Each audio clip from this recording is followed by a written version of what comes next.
वैसे तो 12 तारीख को वर्ल्ड एलिफेंट डे था, बट कुछ इम्पॉर्टेंट डेटा है जो हमें एग्जाम पॉइंट ऑफ व्यू से डिस्कस करना है।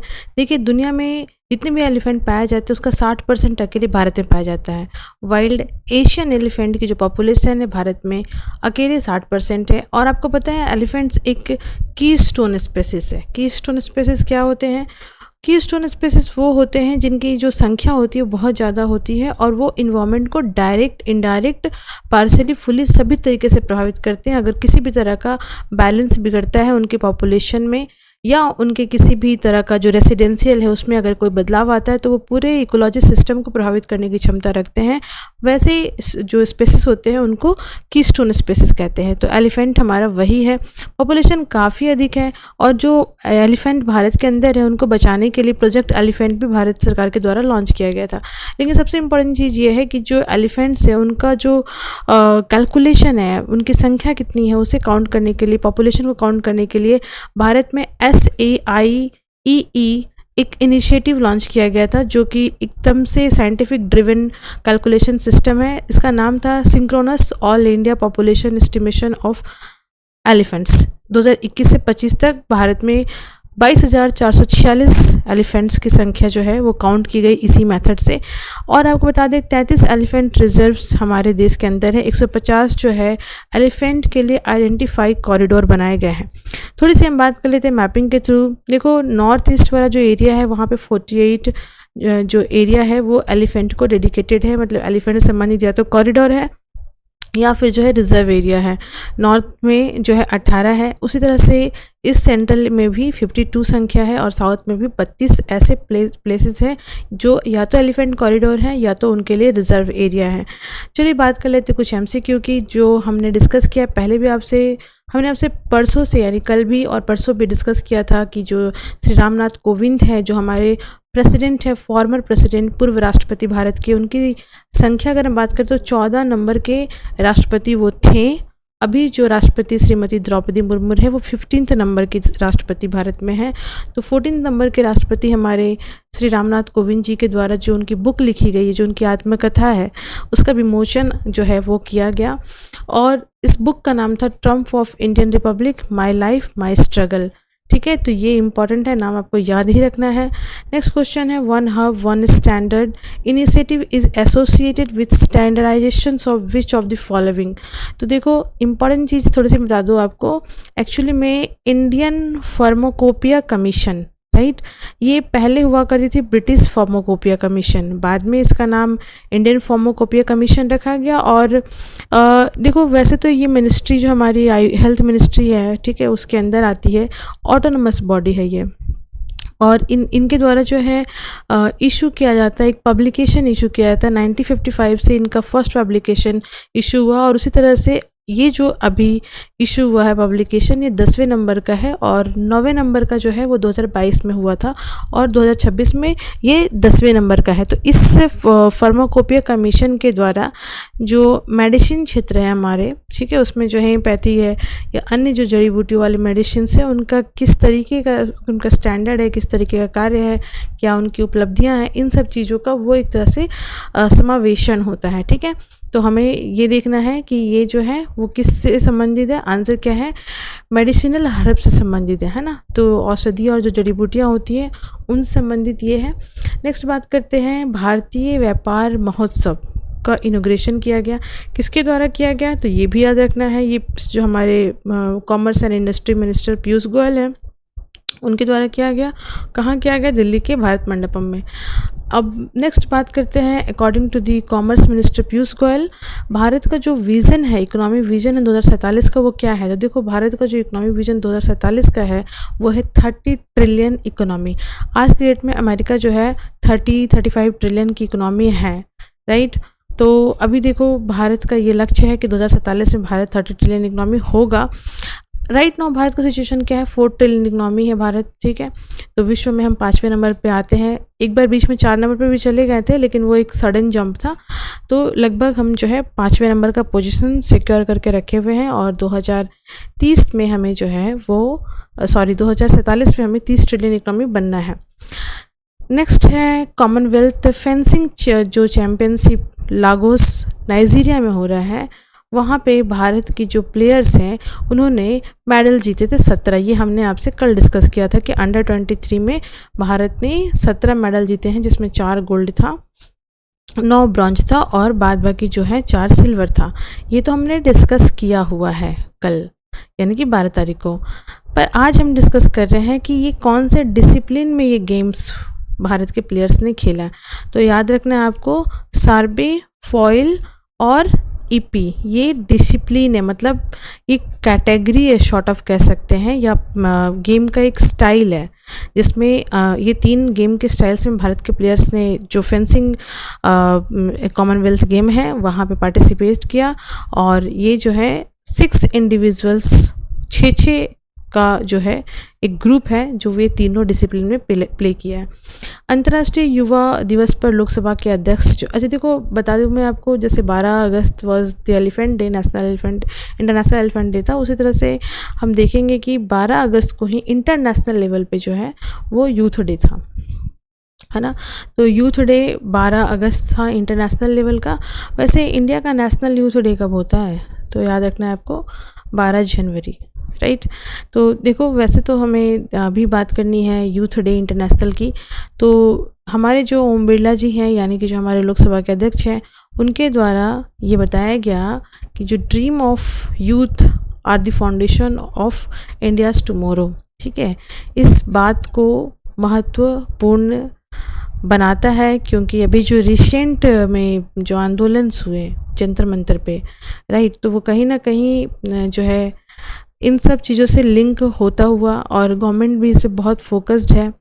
ये अलग डिबेट है, ये अलग डिस्कशन है कि वो असली जनजी थे या नहीं थे, वो क्या थे, कौन थे, ठीक है। ये बहुत डिस्कशन का विषय है और इस पर डिस्कशन हो भी रहा है, लोग एक्सपोज भी हो रहे हैं, क्योंकि एक्सपोज करने का जो जरिया है वो झारखंड का जो अभी प्रोटेस्ट चल रहा है, जो स्टूडेंट का प्रोटेस्ट है, इस प्रोटेस्ट ने बहुत लोगों की जो है कलई खोल दी है। लेकिन एनी विच वे जो गवर्नमेंट है वो जो जेनजीज़ है या उनसे संबंधित जो भी चीज़ें हैं उसको सेलिब्रेट करना नहीं भूल रही है। गवर्नमेंट चाह रही है कनेक्टेड रहना जो हमारे यूथ हैं उनके साथ। नेक्स्ट हम बात करेंगे सुप्रीम कोर्ट ने जो हमारे यूनियन स्टेट्स हैं, यूनियन टेरिटरीज़ है और अन्य जो स्टेट्स हैं, उनको ये कहा है कि आप अपने राज्य में कैंसर को नोटिफेबल डिजीज़ कंसिडर कीजिए। तो कैंसर को जो है भारत सरकार के अंदर लगभग 19 राज्य, स्टेट और यूनियन टेरिटरीज़ मिलाकर के 19 ऐसे राज्य हैं जहाँ पे कैंसर को नोटिफेबल डिजीज़ बताया गया है कोर्ट के द्वारा। अब ये मानना नहीं मानना ये स्टेट और के हाथ में होगा। यूटीज तो वैसे देखो सेंट्रल गवर्नमेंट के हाथ में होती है, वहाँ का एडमिनिस्ट्रेशन, बट जो हेल्थ का मैटर होता है वो हमारे स्टेट लिस्ट में आता है। तो स्टेट लिस्ट में वैसे देखो, वैसे तो ये कंकरेंट लिस्ट के माध्यम से सरकार, केंद्र सरकार और राज्य सरकार दोनों ही हेल्थ के सेक्टर में काम करती है, बट बेसिकली ये मुद्दा जो होता है वो हेल्थ का स्टेट लिस्ट में होता है, इसीलिए स्टेट को ये कहा गया है। अब जब नोटिफाइड डिजीज़ अगर इसे कंसिडर किया जाएगा तो स्टेट को कैंसर के जो पीड़ित होंगे उनके खर्चे उठाने पड़ेंगे, उनको फैसिलिटी प्रोवाइड करना पड़ेगा। तो ये इम्पॉर्टेंट है और ये होना भी चाहिए, क्योंकि ऐसा माना जा रहा है कि 2030 तक भारत में कैंसर की पैंडेमिक आने वाली है, राइट। नेक्स्ट हम बात करने वाले हैं which word is describe as the only alpine crane in the world. Answer क्या होगा? आंसर है सारस, क्रेन सारस या ब्लैक नेकेड क्रेन। तो थोड़ा सा कन्फ्यूज़न होगा, answer is B, black naked crane को अल्पाइन क्रेन कहा जाता है वर्ल्ड में, और ये लद्दाख में first time black naked crane जो है, ब्लैक नेक्ड वाले जो क्रेन हैं वो मिले हैं, ऑब्जर्व किया गया है। यहाँ पे आपको बता दें ये स्टेट बर्ड भी है लद्दाख का, और ये आपको बता दें 15 जो स्पेसीज़ हैं क्रेन्स की, उसमें से जो ब्लैक नेक्ड के क्रेन है, ब्लैक कलर का जिनका गर्दन होता है, नेक्ड होता है, उनकी ये एक अलग स्पेसीज़ है। और आपको ये भी जान के आश्चर्य होगा कि ये बहुत ही रेयर मिलते हैं और ये वेटलैंड एरिया में ही मिलते हैं ज़्यादातर। तो जो सोकर या हैनले जो वेटलैंड एरिया है यहाँ पे, जो कि समुद्र से लगभग 2500 से 5000 की ऊंचाई पर है, 2500 से 5000 मीटर की ऊंचाई पे है, वहाँ पे ये मिलते हैं। बेसिकली जो है Changthang cold wild life sanctuary Ladakh में ये भारत के अंदर एकमात्र ऐसा प्लेस है जहाँ पे ये मिलते हैं। 16,000 की जो संख्या है उस वो कंसिडर की जा रही है ऐसा कि जो ये ब्लैक नेक्ड वाले क्रेन्स हैं वो डिस्ट्रीब्यूटेड हैं ईस्टर्न लद्दाख रीजन्स में, भूटान के रीजन्स में और नेपाल चाइना के रीजन्स में। लेकिन भारत के अंदर एकमात्र जो एरिया है, ठीक है, Changthang cold wild life sanctuary Ladakh का, वहीं पे ये आते हैं ब्रीडिंग के लिए। तो इम्पॉर्टेंट है। वैसे ये जो है ना state bird Jammu and Kashmir की भी थी, तो ये भी ध्यान में रखना है। रंग दे बसंती जो कैंपेन है वो प्रयागराज में लॉन्च किया गया। किससे संबंधित है ये? देखो ये जैनजीज से संबंधित है और जैनजीज के द्वारा पोएट्री के माध्यम से जो है इसमें अंडरस्टैंड कराना है, जो थीम्स है उसे समझाना पोएट्री के माध्यम से। तो ये रंग दे बसंती ये इंडिपेंडेंस डे के उपलक्ष्य में हो रहा है और ये जो जैनजीज के लिए ये प्रयागराज में अनाउंस किया गया रंग दे बसंती कैंपेन, ठीक है।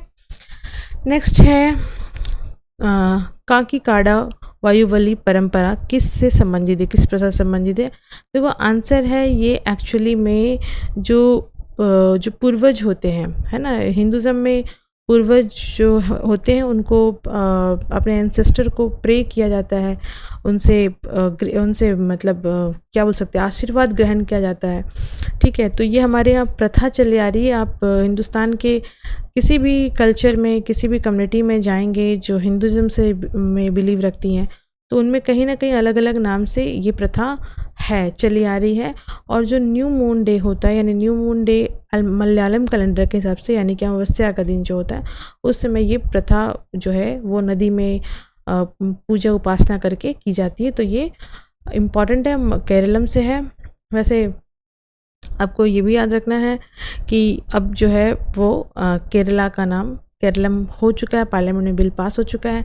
नेक्स्ट, इंडिया और नेपाल के बीच में एमओयू साइन हुआ था डेवलपमेंटल प्रोजेक्ट के रिगार्डिंग। इंडियन ग्रेड जो है ग्रांट उसमें ऐड करेंगे मतलब फंड करेंगे, पैसा देंगे। तो ये एमओयू जो साइन हुआ था उसके बारे में हम बात कर लेते हैं। देखो बेसिकली 8 प्रोजेक्ट पे ये एमओयू साइन हुआ, जिसमें एजुकेशन है, हेल्थ, एग्रीकल्चर है, ठीक है। और 803 मिलियन नेपाली रुपीस जो है वो भारत की तरफ से इसमें खर्च किया जाएगा। नेक्स्ट बात करते हैं, फर्स्ट लेक जो है being rolled out by rail coach factory Kapurthala for Bangladesh railway, ठीक है। तो बांग्लादेश के रेलवे के लिए 19 कोच रवाना किए गए हैं भारत के कपूरथला से, जिसमें 3 AC स्लीपर कार्स हैं, 3 AC चेयर कार्स हैं, 11 नॉन AC हैं एंड 2 जो हैं पावर कार्स हैं। तो ये भारत की कपूरथला में जो फैक्ट्री है, रेल कोच फैक्ट्री है, वहाँ से रेलवे ने भेजा है बांग्लादेश के रेलवे को। नेक्स्ट है, हंगरी के नेक्स्ट प्रेसिडेंट कौन अपॉइंट हुए हैं? तो जो है आंसर याद रखना है आपको, क्योंकि ये बहुत इंपॉर्टेंट है। आंद्रास बाका, एक्चुअली में ये जो आंद्रास बाका है ये पहले वहाँ पे सुप्रीम कोर्ट के चीफ थे, फॉर्मर सुप्रीम कोर्ट के चीफ थे, अभी ये वहाँ के प्रेसिडेंट बन चुके हैं। अकॉर्डिंग टू इन्फॉर्मेशन, अर्थक्वेक जो आया था कोलंबिया में उसकी मैग्नीट्यूड कितनी थी? 7.4। बहुत सारे लोगों की डेथ हुई है, ये हमने 1-2 बार और डिस्कस किया आपसे। नेक्स्ट देखो, जो मेजर लीगल रिफॉर्म लिए गए हैं लेबनान के अंदर अभी रिसेंट में, वो क्या है? आंसर है डेथ पेनाल्टी को ख़त्म कर देना। वहाँ के जो पार्लियामेंट है वो पूरे दोनों जो वहाँ के ग्रुप्स हैं, जो मतलब जो नेशनलिस्ट ग्रुप है और जो मतलब एक तरह से कह सकते हैं कि सेकेंड जो ग्रुप है वहाँ का, ठीक है, वो दोनों ही ग्रुप के लोगों ने पार्लियामेंट में वोट करके वहाँ पे जो डेथ पेनाल्टी थी यानी मृत्युदंड थी उसको समाप्त कर दिया है।